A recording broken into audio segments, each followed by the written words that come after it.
월요일하고 화요일 주간장 리뷰를 잠시 좀 보겠습니다. 네. 리뷰가 제일 중요하니까요. 네. 자, 27일 주간장이었는데요. 어저께 보여드린 대로 9월 초부터 해서 900포인트 가량 굉장히 크게 떨어졌고요. 지지난주 금요일하고 월요일, 화요일 헝다 이슈 때문에 이 900포인트 중에서 700포인트가 이틀 만에 떨어지는 급락을 보였습니다. 헝다 이슈가 조금 잠잠해지고 제가 어저께 설명드렸다시피 미국에는 큰 타격을 주지 않을 거다. 대신 이제 아시아 쪽에 조금 타격을 줄 거다라고 제가 이제 예상을 드렸죠. 그래서 헝다 이슈가 조금 잠잠해지면서 반등의 포인트, 반등의 5일을 우리가 일단 지켜봤었고요. 사실상 여기에서 공화당이 예산안 심의를 이제 부결을 시켰죠.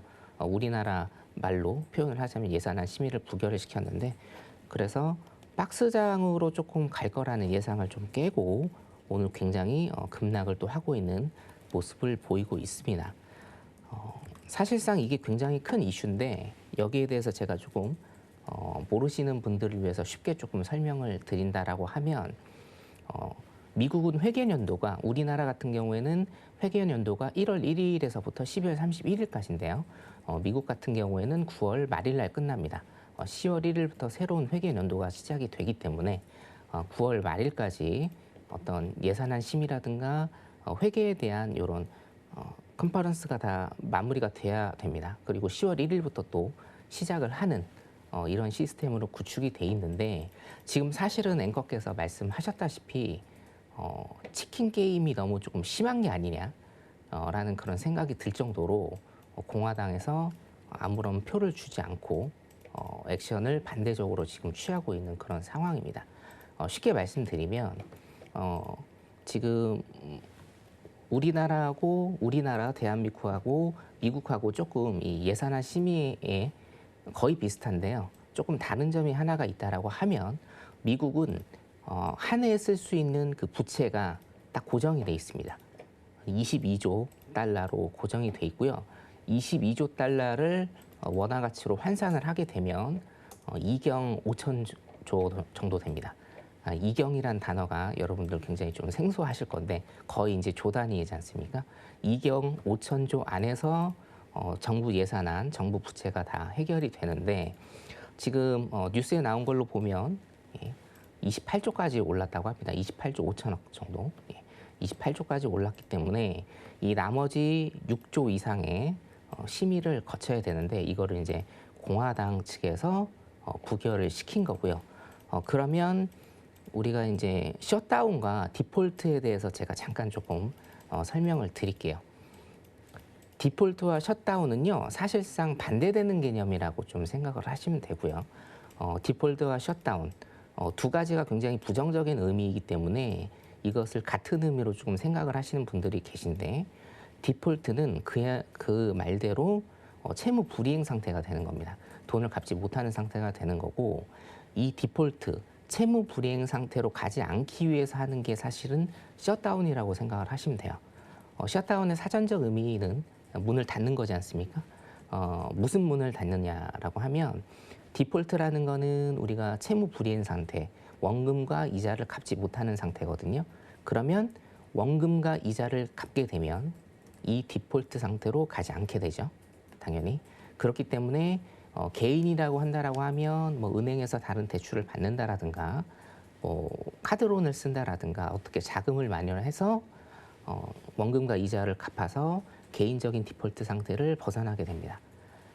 미 정부 같은 경우에는 이 셧다운을 왜 하냐면, 셧다운을 함으로 인해서 주정부나 연방정부의 셧다운을 함으로 인해서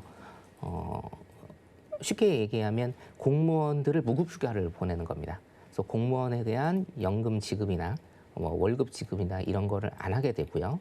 그러면 그 재원을 다시 국채, 원금, 이자, 디폴트로 가지 않기 위해서 원금과 이자를 이 재원으로 소위 얘기해서 이제 전환을 시키는 거죠. 땜빵을 시키는 겁니다.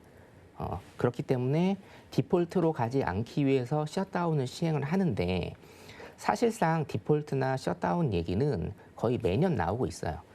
여러분들도 잘 아시겠지만 코로나 때문에 우리나라도 재난지원금이 굉장히 많이 책정이 돼서 원래 2021년에 제가 이제 노란톡에서 한번 설명을 드린 적이 있는데 2021년에 우리가 허가받은 심의된 한 해 예산이 588조 정도 됩니다.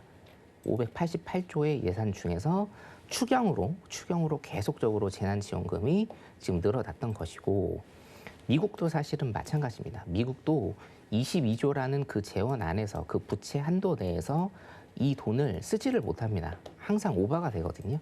오버가 되는데 공화당하고 민주당하고 예산안 심의를 협상을 잘 해서 지금까지 사실은 뭐 2년 유예를 한다라든가 아니면 부채의 상환을 부채의 한도를 22조에서 뭐 25조, 26조로 늘린다라든가 이런 방법을 써서 계속적으로 이제 버텨왔던 건데 요번에는 공화당에서 굉장히 조금 많이 안 도와주는 그런 모습을 일단 보이고 있어서 10월 1일 날 셧다운이 되는지 안 되는지에 대해서 사실은 정치적인 이슈이기 때문에 제가 쉽게 예단은 할 수 없으나 지금 분위기에서는 셧다운을 하는 걸로 그렇게 조금 생각을 하시면은 될 거라고 봅니다.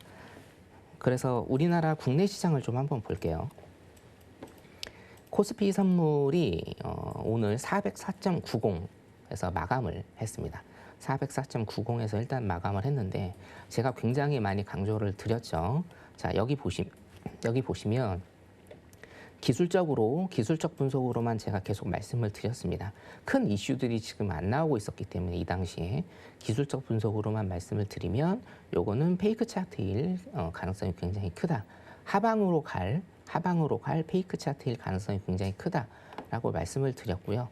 어저께 말씀드린 대로 쓰리바닥을 찍고 반등하는 것이 아니냐라고 이제 생각을 하시는 분들이 많았는데 여지없이 어떠한 이슈, 어떠한 핑계거리를 항상 찾게 되거든요. 시장은 디폴트 뉴스가 뜨자마자 굉장히 급락을 해서 오늘 404.90포인트까지 하락을 했습니다. 우리가 심리적인 마지노선이 두 개가 있었는데요. 첫 번째는 제가 항상 강조드리던 406포인트를 한 방에 깨트리는 오후에 한 방에 깨트리는 그런 급락의 모습을 보였고 심리적 마지노선이 한 개 더 있죠. 400포인트입니다. 400포인트를 지금 한 4포인트 정도 남겨놨고요. 400포인트가 깨진다라고 하면 전저점입니다. 398.85, 21년 8월 20일에 찍었던 398.85, 그 뒤에는 388라인까지 388.00 라인까지 열려 있기 때문에 혹시 국내 선물 투자를 하시는 분들은 유념하셔서 400포인트를 이제 깨는지 안 깨는지가 내일 중요한데 오늘 분위기상으로는 내일 400포인트를 깰 것 같습니다. 개파락으로 아마 처음부터 깰 것 같은 그런 모습을 보이고요. 시장의 이슈를 제가 한번 다시 좀 상기를 시켜드리면 이번에 나스닥도 그렇고 코스피도 그렇고 항생도 그렇고 특히나 오일도 그렇죠.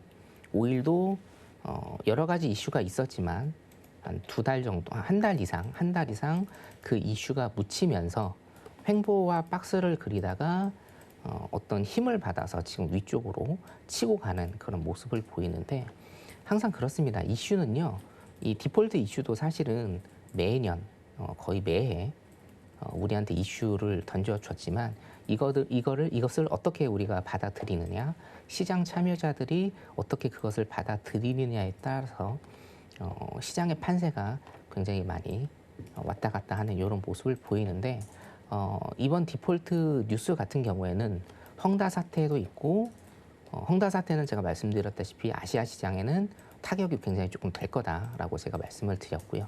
이번에 디폴트 뉴스도 있고 이로 인해서 국채금리 10년 만기 국채금리가 굉장히 조금 많이 상승을 하고 있는 이런 모습을 볼 때 내일부터는 우리 코스피 시장에도 상당한 조금 충격을 주지 않을까라고 조심스럽게 예상을 합니다.